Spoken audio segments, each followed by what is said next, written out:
¿Qué tal amigos?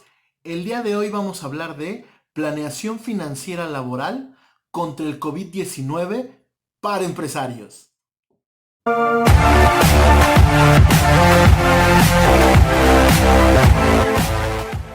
En México, a partir del mes de febrero de 2020, como todos lo sabemos, comenzaron los casos registrados de coronavirus y las medidas de protección a nivel nacional fueron de manera paulatina, pues en el mes de marzo se comenzó a exhortar a la población que se quedara en casa y algunos gobiernos municipales y estatales decidieron por querer demostrar ser los más aptos o los mejores en tomar decisiones rápidas, pero no las más inteligentes, emitieron decretos ilegales para cerrar negocios sin valorar o pensar en el tema económico de las empresas y mucho menos en la situación real de los trabajadores en México, simplemente por ser considerados como los más buenos.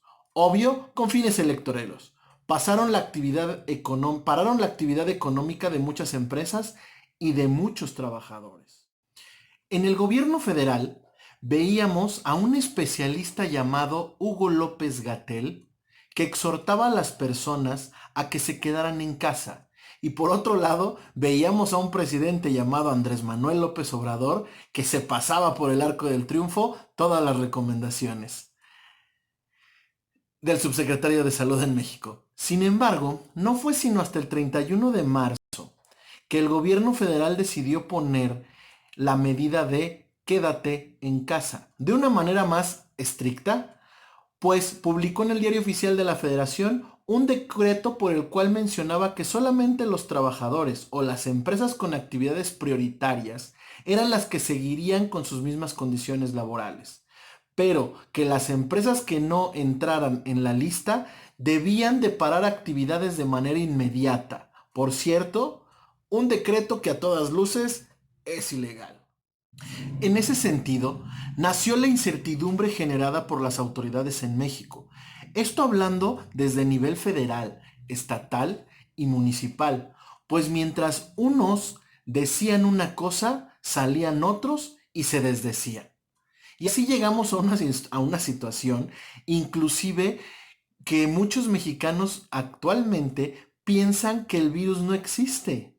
Pues, ¿cómo es posible que cuando el presidente no le importó tomar las medidas, no se haya enfermado aún?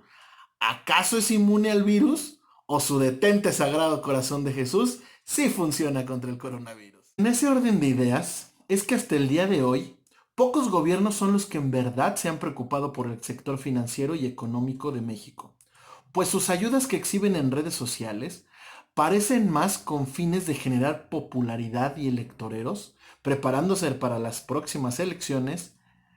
¿Cómo es posible que un gobierno se ponga a dar apoyos a la gente que va pasando solo porque tuvo la suerte de pasar por ahí? ¿Cómo es posible que los funcionarios donen su sueldo o se comprometan a pagar algo para el sector salud? Pues ¿qué no se sabe que tenemos un erario público? Y que ese dinero existente se ejerce en beneficio de todos los mexicanos. Es aberrante observar que no se tenga ni la más mínima idea de a quién se debe apoyar. Y más aberrante es que se deje al empresario solo para que cargue con todo el peso económico de la pandemia. Y que el gobierno exige el pago de todo como si no existiera una baja de la demanda en servicios y productos en todo territorio nacional. Por esas situaciones, en este video te voy a dar algunas estrategias que estamos llevando con las empresas para que esta pandemia no acabe con tu negocio.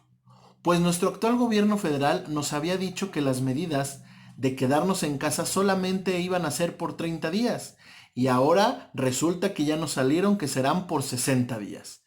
Y no necesitas ser un genio para saber que en algún momento de mayo nos dirán que se incrementarán un mes más y así posiblemente de manera consecutiva. A eso me refiero cuando hablo de la incertidumbre económica y financiera para las empresas. Es por eso que en marzo algunas empresas previsoras de las inconsistencias e incongruencias del gobierno federal prefirieron liquidar a sus trabajadores, con sus 3 meses de salario y todas las prestaciones que están marcadas en ley. Y les comentaron que si en 3 meses o menos se levantaba la suspensión, los volverían a contratar y seguirían las operaciones sin ningún problema. Y así generaron reducir su riesgo financiero en materia o en el tema de sus empleados, en el tema laboral. Pues el hecho de haber mantenido a tu plantilla de empleados por 1 mes o 2 meses sin generar ingresos o sin generar utilidad y pagándoles el 100% de su sueldo, no te quita la obligación de que si cierras tu negocio porque ya no puedes sostener los gastos en los próximos 2 o 3 meses, de indemnizar a tus trabajadores. Por eso mismo te comento lo siguiente. Si tu empresa tiene un alto riesgo respecto al salario que estás pagando de tus trabajadores, haz un análisis de cuántos meses puedes seguir pagando íntegramente los sueldos sin tener los ingresos que estabas obteniendo. Y si tienes una proyección de más de 6 meses, puedes tomar esta decisión a finales del mes de mayo y valorar si en verdad se levanta la suspensión para el mes de junio o si salen con que es 1 mes más. Pero si solamente tienes 3 meses, valora el cerrar tus actividades liquidando a tus trabajadores para disminuir un riesgo financiero a largo plazo en donde tu negocio ya no se pueda levantar por sí mismo. De igual manera, existen convenios en la ley laboral para modificarse las condiciones laborales por un tiempo determinado. ¿Qué es esto? Que los patrones y sus trabajadores pueden llegar a un acuerdo para reducir salario, jornada laboral o días de trabajo. Esto, lógicamente, siguiendo operando, aunque no seas una de las empresas enlistadas en el acuerdo del gobierno federal. Pues hay que analizar que aunque no realices una actividad esencial que se establece en dicho decreto, hay un apartado en el mismo que menciona que no se aplicarán estas medidas a las empresas que por su cierre tengan un impacto negativo e irreparable, lo que puede ser una posible quiebra ante el cierre del negocio. El convenio comentado tiene dos cuestiones para analizar. La primera de ellas es que se tiene que demostrar con estados financieros que en verdad está teniendo una caída en los ingresos dicha empresa, que no se tendrá problema para realizarlos en estos momentos que han bajado totalmente las ventas, ha bajado la demanda de servicios y de productos.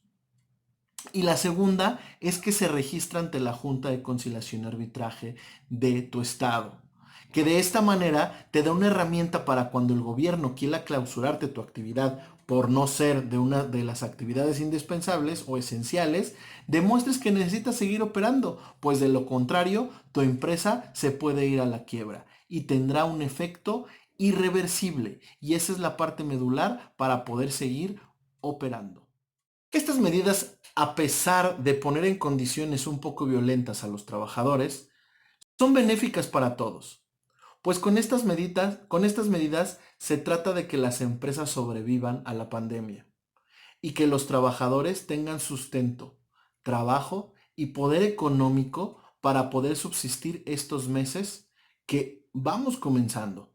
Necesitamos estar más unidos que nunca, como mexicanos, pero unidos con conciencia, ya que nuestros gobernantes solamente siguen pensando en salir en la foto y en verse bonitos. Lo mismo de siempre. Si quieres saber más del tema, tendremos un curso 100% en línea, virtual, en donde te explicaremos cómo se realizan estas liquidaciones para disminuir el riesgo en tu empresa o los convenios de suspensión en las condiciones laborales. Les dejo en el primer comentario los datos para que sepan fechas, horarios y costos. Y lo único que me queda para despedirme es decirte y recordarte siempre que mantente informado. Mi nombre es Aldo Solís, ahora con barba. Nos vemos pronto.